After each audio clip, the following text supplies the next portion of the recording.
நம்ம சேனலில் பயோகிராஃபிலாம் பார்க்குறோம். அந்த வகையில் இன்றைக்கி யாருடைய பயோகிராஃபின்ட்டு தம்ப வச்சு கெஸ் பண்ணியிருப்பீங்க. ஆமாங்க, ஆக்ட்ரஸ் அண்ட் டான்ஸரான ஷோப்னா அவர்களை பற்றி தான் எல்லாரும் இந்த வீடியோவில் பார்க்க போகிறோம். இவங்களை பற்றி பார்க்குறதுக்கு முன்னாடி இது வரைக்கும் யாரெல்லாம் நம்ம சினி சமூகம் சேனலை சப்ஸ்கிரைப் பண்ணலையோ அவங்க எல்லாரும் மறக்காமல் சப்ஸ்கிரைப் பண்ணிவிட்டு பக்கத்தில் இருக்க பெல் ஐக்கனையும் மறக்காமல் ப்ரெஸ் பண்ணிவிடுங்க. நடிகை ஷோப்னா அவர்களை நமக்கு ரொம்ப நல்லாவே தெரியும். கிட்டத்தட்ட பல வருடமாக இந்த இண்டஸ்ட்ரியில் இருக்காங்கன்னே சொல்லலாம். தமிழ் மட்டும் இல்லாமல் தெலுங்கு, மலையாளம், கன்னடம், ஹிந்தி இப்படி பல மொழிகளில் இவங்க நடிச்சிட்டு வராங்க. இப்போ கூட சமீபத்தில் ஒரு இன்டர்வியூவில் அவங்க சொல்லியிருப்பாங்க, நான் ஒரு ஹிந்தி ஃபிலிமில் நான் கமிட் ஆகியிருக்கேன், அதில் இந்த மாதிரியான விஷயங்கள்லாம் நடக்குது அப்படின்ட்டு சில விஷயங்களை அவங்க ஓப்பன் அப் பண்ணியிருப்பாங்க. இது வரைக்கும் அவங்க தமிழ் படங்கள் கம்மியாக நடிச்சிருந்தாலும் நடிச்ச படங்கள் எல்லாமே தரமான படங்களாக தான் இருக்கு. அதில் தளபதி படத்தை நம்ம எடுத்துக்கிட்டோம் அப்படின்னா கண்டிப்பாக அந்த படத்தை ஒரு எவர் கிரீன் மூவி அப்படிதான் சொல்ல முடியும். கிட்டத்தட்ட 33 வருடங்களுக்கு அப்புறமா இப்போ அந்த படத்தை ரீரிலீஸ் பண்ணியிருக்காங்க தியேட்டர்ல. இதுல யமுனை ஆற்றிலே ஈரக்காற்றிலேவா இருக்கட்டும், ராக்கம்மா கையை தட்டி இந்த பாடலா இருக்கட்டும், சுந்தரி கண்ணால் ஒரு செய்தி இந்த ஒரு பாடலா இருக்கட்டும், இப்படி அந்த படம் ஃபுல்லாவே பாடல்கள் ஹிட்டுங்க. இந்த படத்துல இவங்களுடைய பெர்ஃபார்மன்ஸ் அல்டிமேட்டா இருக்குன்னு சொல்லலாம். அண்ட் அது மட்டும் இல்லாம இதுல வந்த ராக்கம்மா கையத்தட்டு இந்த பாடலை இவங்க தான் கோரியோகிராஃபும் பண்ணியிருக்காங்க. தளபதி படத்துல நிறைய கஷ்டமான விஷயங்கள் நடந்திருக்கு. இதுல ஒரு ஆக்சிடென்ட்டும் சூப்பர் ஸ்டார் அவர்களுக்கும் இவங்களுக்கும் நடந்ததாம். ஒரு ஷன் சீக்வன்ஸ்ல பாத்தீங்கன்னா இவங்களுக்கு ஆக்சிடென்ட் ஆயிருக்கு. சூப்பர் ஸ்டார் அவர்கள் ஃபர்ஸ்ட் ரோப்ல இருந்து கீழே விழ அவர் மேலேயே இவங்க விழுந்திருக்காங்க. நிறைய பேர் இவங்க ஓகேவா தான் அப்படின்னு கேட்டாங்களாம். ஆனா சூப்பர் ஸ்டார் அவர்களை யாருமே எதுவுமே கேட்கவே இல்லையா. ஆனா அவருக்கு அப்போ அடிபட்டு இருந்ததாம். இதில் ஒர்க் பண்ணுறது ரொம்பவே கஷ்டமாக இருந்ததாம். அதில் குறிப்பாக டைமிங் பார்த்திங்கன்னா விடியற் காலையில் 3 மணி அளவில் அவங்க எடுத்ததுனால ரொம்பவே கஷ்டப்பட்டாங்களாம். அரவிந்த் சுவாமி அவர்கள் இதில் பார்த்திங்கன்னா கலெக்டராக வந்திருப்பாரு.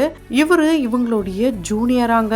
மணிஷோருடைய இவங்க நடித்த முதல் படம் இந்த படம் தான். இதுக்கப்புறம் ராவணன் படத்தில் இவங்களுக்கான வாய்ப்புகளும் பறிக்கப்பட்டிருக்கு.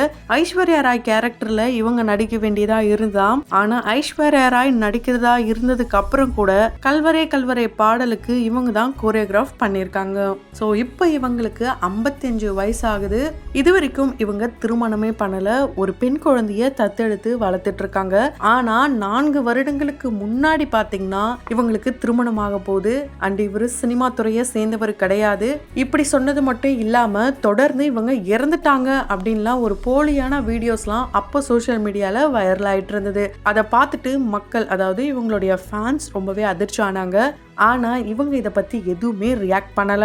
இது வரைக்கும் இவங்க கிரேடியட் டாப், Padmashri, Kalaimamani, arch of excellence, Kerala state award, Kalaratna, Filmfare award 2 times வாங்கியிருக்காங்க.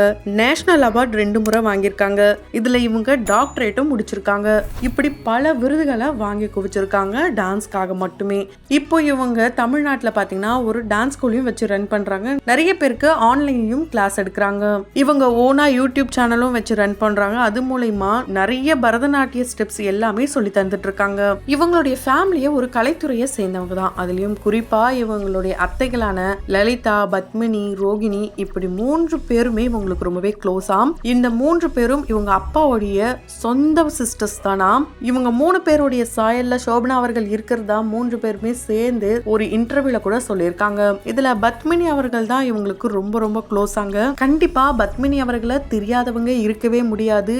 நலம் தானா நலந்தானான்ட்டு அவங்களோட எக்ஸ்பிரஷன் மூலமாவே பின்னி பெடல் எடுத்திருப்பாங்க. அண்ட் லவ்வை எந்த அளவுக்கு எக்ஸ்பிரஸ் பண்ண முடியுமோ எக்ஸ்பிரஷன் மூலமாவே எக்ஸ்பிரஸ் பண்ணியிருப்பாங்க. இப்போ என்னதான் பல நடிகைகளை நம்ம ஒரு எக்ஸ்பிரஷன் குயின் அப்படின்னு சொன்னாலும் எக்ஸ்பிரஷன்ல பின்னி பெடல் எடுக்கிறதுல இவங்களை அடிச்சுக்க ஆளே இல்லைன்னு தான் சொல்ல முடியும். 80s 90sல இவங்க தான் கனவு கன்னியாவே பல பேருக்கும் இருந்திருக்காங்க. அந்த வகையில உங்களுக்கு இவங்களை ரொம்ப பிடிக்கும் அப்படின்னா கமெண்ட் பாக்ஸ்ல ரெட் ஹார்ட்டின் கொடுக்கலாம். இவங்களுக்கு 9 வயசு இருக்கும் போது மங்கள நாயகி அப்படின்ற படம் மூலமா இவங்க அறிமுகமாகறாங்க வெள்ளித்திரையில. ஆனா சின்ன பொண்ணா இருந்ததுனால இவங்களுக்கு அவ்வளவு பெருசா எந்த ஒரு எக்ஸ்பீரியன்ஸும் கிடையாது. அண்ட் ஹாலிடேக்கு போய் படம் நடிச்சுட்டு வந்த கதை தானாம் அது. அதுக்கு இவங்களுக்கு 500 ரூபாய் சம்பளம் கிடைச்சதாம். அந்த 500 ரூபாவை யாரோ திருடிட்டாங்கன்ட்டு அவங்க அம்மாவுக்கு கொஞ்சம் அழுதாங்களாம். ஏப்ரல் 18 அப்படின்ட்டு ஒரு டிவோர்ஸ் ஸ்டோரியிலும் நடிச்சிருக்காங்க. 13 வயசு இருக்கும் போது 120 படங்கள் நடிச்ச ஒரு மிகப்பெரிய லெஜெண்டரி ஆக்டரான கமல் சார் கூட சேர்ந்து எனக்குள் ஒருவன் அப்படின்ற படம் மூலமா ஒரு ஹீரோயினா அறிமுகமாகறாங்க. இவங்க கமல் சாரோடைய தீவிர ரசிகையாம். 7-8 வயசுலாம் இருக்கும் போது அவருடைய படங்களை திருட்டுத்தனமா ஒரு 40 படங்களை பார்த்திருக்காங்களாம். இந்த விஷயம் அவங்க வீட்டுக்கே தெரியாதாங்க. இத சமீபத்துல ஒரு இன்டர்வியூல இவங்க சொல்லியிருக்காங்கன்னா பாருங்களேன். இவர் கூட தான் இவங்க நடிக்க போறாங்கன்னு ஃபர்ஸ்ட் தெரிஞ்சதுமே கேபி சாரோடைய ப்ரொடக்ஷன் இவர் தான் ஹீரோ அப்படின்னு சொன்னதும் அவங்க அம்மா ரொம்ப பயந்துட்டாங்களாம். இவங்களுக்கு ஜுரமே வந்துடுச்சாம். அதுக்கப்புறம் இது நம்ம ஆளு, இது பாத்தீங்கன்னா பாக்யராஜ் அவர்களுடைய வித்தியாசமான ஒரு படைப்புன்னு தான் சொல்ல முடியும். கண்டிப்பா இந்த படத்தை அடிச்சுக்க இது வரைக்கும் எந்த படமும் வரல. அண்ட் அது மட்டும் இல்லாம இதுல இவங்க ஒரு பிராமின் பொண்ணா நடிச்சிருப்பாங்க. அதே சமயம் கிளாமரையும் காட்டியிருப்பாங்க. நான் ஆளான தாமரை இந்த பாடல் பாத்தீங்கன்னா நிறைய ஸ்டேஜ் ஷோல கண்டிப்பா நம்ம பார்க்கலாம். அந்த அளவுக்கு ரொம்பவே ஹிட்டான பாடல். என்னதான் தளபதி படத்துல சூப்பர் ஸ்டார் அவர்கள் கூட பேர் பண்ற மாதிரியான சீக்வன்ஸ் இருந்தாலும் சிவா அப்படின்ற படத்து மூலமா ஆல்ரெடி ரஜினி சார் கூட இவங்க பேர் பண்ணிருக்காங்க. ரொம்பவே நாட்டியான கியூட்டான கப்பலா தான் வள வந்திருப்பாங்க. இதுல ஒரு ரெயின் சீக்வன்ஸ் சாங்கும் இருந்திருக்கு. அதுல இவங்களுக்கு இன்னர்ஸ் போடுறதுக்கே இடம் இல்லையா, அதாவது இன்னரே இல்லாம ஒரு காஸ்டியூம் கொடுத்திருக்காங்க.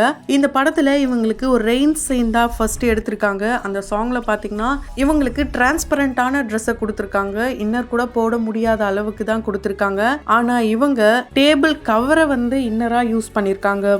இந்த விஷயம் அங்கிருந்து யாருக்கும் தெரியாதாம். ரஜினி சாருக்கு மட்டும்தான் தெரியுமாம். அவரு இவங்களை அந்த பிடிக்கிற சீன்லாம் பார்க்கும்போது என்ன கவர்லாம் யூஸ் பண்ணியிருக்காங்க அப்படின்ட்டு ஷாக் ஆயிட்டாராம். அவருடைய ஃபேஷியல் எக்ஸ்பிரஷனை பார்த்து இவங்க கண்டுபிடிச்சிருக்காங்க.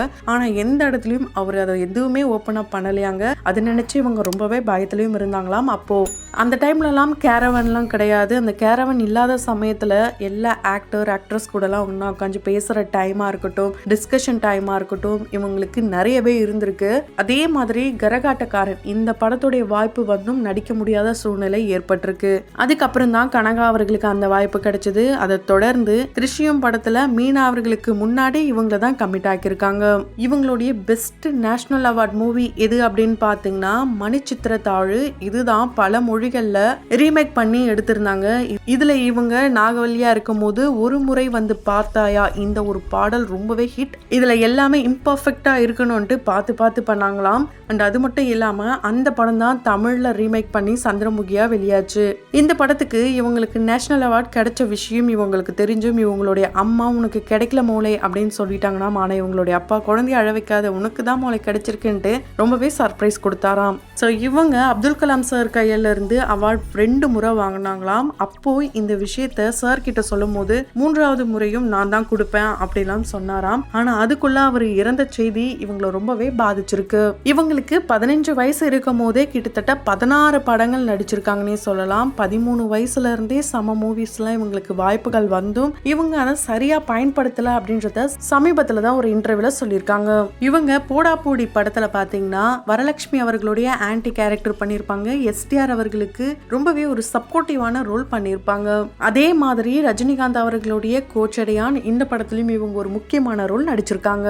மலையாள சினிமால தான் இவங்க நிறைய படங்கள் பண்ணியிருந்தாலும் மம்முட்டி அவர்கள் கூடயும் மோகன்லால் அவர்கள் கூடயும் நிறைய படங்கள் ஈக்குவலாவே பண்ணியிருக்காங்க. அந்த 2 பேரையுமே இவங்களுக்கு ரொம்ப ரொம்ப பிடிக்குமாம். தமிழ்ல ரஜினி சார் கமல் சாரை அடுத்து இவங்களுக்கு விஜயகாந்த் சார் தான் ரொம்ப பிடிக்குமாம். ஸோ சிவா படம் நடிச்சதை தொடர்ந்து பாட்டுக்கு ஒரு தலைவன், பொன்மன செல்வன் இது போல படங்கள்லாம் இவங்க ஹிட்டான படங்களா கொடுத்திருக்காங்க. இண்டஸ்ட்ரியை பொறுத்த வரைக்கும் இவங்களுக்கு ரேவதி அவர்களும் சுகாசினி அவர்களும் ஒரு ஓன் சிஸ்டராக தான் இப்போ வரைக்கும் இவங்களுக்கு இருக்காங்களாம். ஃபேமிலியோட எல்லாருமே ட்ரிப் பிளான் பண்ணிட்டு தான் இருக்காங்களாம் ஒவ்வொரு வருடமும். இவங்களுடைய வளர்ப்பு மகள் நேம் பார்த்தீங்கன்னா அனந்த நாராயணி. அவங்களும் ஒரு டான்ஸராக பின்னி பெடல் எடுத்துகிட்டு வராங்க.